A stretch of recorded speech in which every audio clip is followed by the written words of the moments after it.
السلام علیکم ورحمۃ اللہ وبرکاتہ۔ الحمد للہ والسلام علی عباده الذین اصطفى۔ اللهم صل وسلم على نبینا محمد صلی اللہ علیہ وسلم، اما بعد۔ حضرات محترم، باب صلاۃ المسافر والمریض۔ مسافر اور مریض کی نماز کا آپ کے سامنے اختصار کے ساتھ بیان کیا جا رہا ہے۔ قصر نماز کے متعلق ہمارا ٹاپک چل رہا تھا۔ اکثر دوست احباب یہ سوال پوچھتے ہیں کہ قصر نماز کب شروع ہوتی ہے، یعنی کہ جب سفر پہ نکل جائے تو کتنے دور کے فاصلے پہ یا کتنے میل کے فاصلے پہ، کتنے کلومیٹر کے فاصلے پہ۔ حدیث کے جو الفاظ آتے ہیں صحیح مسلم میں، حدیث نمبر 691 691 میں،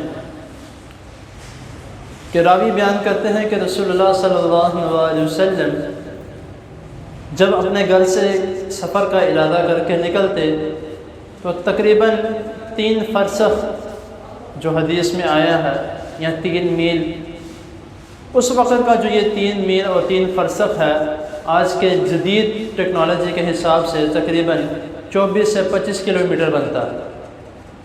جو ماہرین نے اس کے مطابق یا اس کے متعلق جو چیک کیا ہے، اس وقت کا 3 میل یا 3 فرسخ جو ہے، اگر اس کا میں ڈیٹیل بتاؤں تو کافی لمبی بات ہو جائے گی، کیونکہ 3 میل اور 3 فرسخ کا جو ہے یہ آپس میں ایک علیحدہ سے ایک کمبینیشن ہے۔ تو جو ماہرین نے جو اس کا توڑ نکالا ہے، وہ یہ کہتے ہیں کہ جس جگہ پہ آپ رہ رہے ہوں، جہاں پہ آپ کی رہائش ہو، اور جب سفر کی نیت کر کے آپ نے وہاں سے نکلنا ہے تو دیکھ لیں کہ جتنا 24 سے 25 کلومیٹر کے حساب سے، اگر اس سے باہر آپ نکل کے اگر نماز پڑھتے ہو تو آپ کی قصر نماز، اگر اس حدود کے اندر پڑھتے ہو تو نماز پوری پڑے گی۔ اگر میں جس شہر میں رہ رہا ہوں، اگر اس حساب سے دیکھیں تو تقریباً جو راولی کینٹ سے تھوڑا پیچھے ادھر تک تقریباً یہ جو ہے وہ بن جاتا ہے۔ راولی کینٹ تک جو میں نے تھوڑی دیر پہلے چیک کیا تو تقریباً 30 سے 32 کلومیٹر بنتا، تو اس سے تھوڑا پیچھے آ جائے، جو نیا پل بنا ہے اس تک لے جائے تو وہاں تک تقریباً 24 سے 25 کلومیٹر بن جاتا ہے۔ تو یہ اتنا جو فاصلہ ہے، اگر اس سے باہر، اور ہاں ایک جو بات جو ہمیں ذہنوں میں بٹھانے کی بات ہے کہ یہ نہیں کہ آپ مثال کے طور پہ کہ آپ کینٹ گئے ہیں، کسی نے آپ کو دعوت پہ بلایا، آپ وہاں جا کے قصر نماز پڑھ لیں، یہ نہیں۔ سفر کی نیت کر کے جب آپ گھر سے نکلیں، کہ آپ سفر کی نیت کر کے آپ لاہور جا رہے ہیں یا راولپنڈی جا رہے ہیں، کسی اور شہر میں جا رہے ہیں، تو اگر سفر کی نیت کر کے نکلے ہیں تو جب وہاں پر پہنچیں گے، اگر اس جگہ پر نماز پڑھتے تو تب قصر پڑھیں گے۔ اگر ویسے ہی کسی کی دعوت پہ گئے ہیں تو شہر سے تھوڑا باہر بھی ہو تو اس کا کوئی اتنا مسئلہ نہیں ہے، وہاں پہ آپ پوری نماز پڑھ سکتے ہیں۔ تو یہ جو ایک طریقہ کار جو رسول اللہ صلی اللہ علیہ وسلم، آگے جو کتنے دن قیام کے بارے میں جو آتا ہے کہ کتنے دن رہنا ہو، تو انشاءاللہ تعالیٰ وہ بھی آگے بات آ جائے گی۔ تو اللہ تعالیٰ کی حضور دعا ہے اللہ تعالیٰ ہمیں جو سنا ہے اس کو سمجھنے کے، اس پر عمل کرنے کی توفیق عطا فرمائے۔ جزاکم اللہ۔ بیماروں کے لیے دعا کریں، اللہ تعالیٰ سب بیماروں کو صحت کاملہ عاجلہ عطا فرمائے۔ الحمد للہ رب العالمین والعاقبۃ للمتقین۔ اللهم صل على محمد وعلى آل محمد كما صليت على إبراهيم وعلى آل إبراهيم إنك حميد مجيد۔ اللهم بارك على محمد وعلى آل محمد كما باركت على إبراهيم وعلى آل إبراهيم إنك حميد مجيد۔ ربنا آتنا في الدنيا حسنة وفي الآخرة حسنة وقنا عذاب النار۔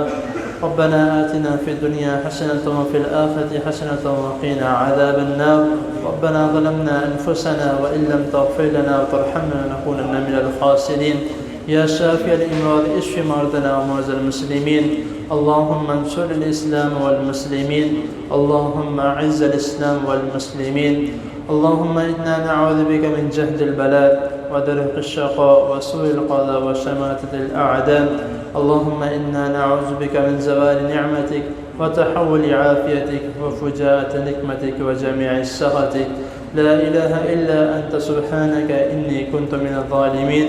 يا حي يا قيوم برحمتك نستغيث، رب ارحمهما كما ربياني صغيرا، رب ارحمهما كما ربياني صغيرا رب ارحمهما كما ربياني صغيرا ربنا هب لنا من أزواجنا وذرياتنا قرة أعين واجعلنا للمتقين إماما ربنا تقبل منا إنك أنت السميع العليم وتب علينا إنك أنت التواب الرحيم وصلى الله تعالى على خير خلقه محمد وآله وأصحابه أجمعين برحمتك يا أرحم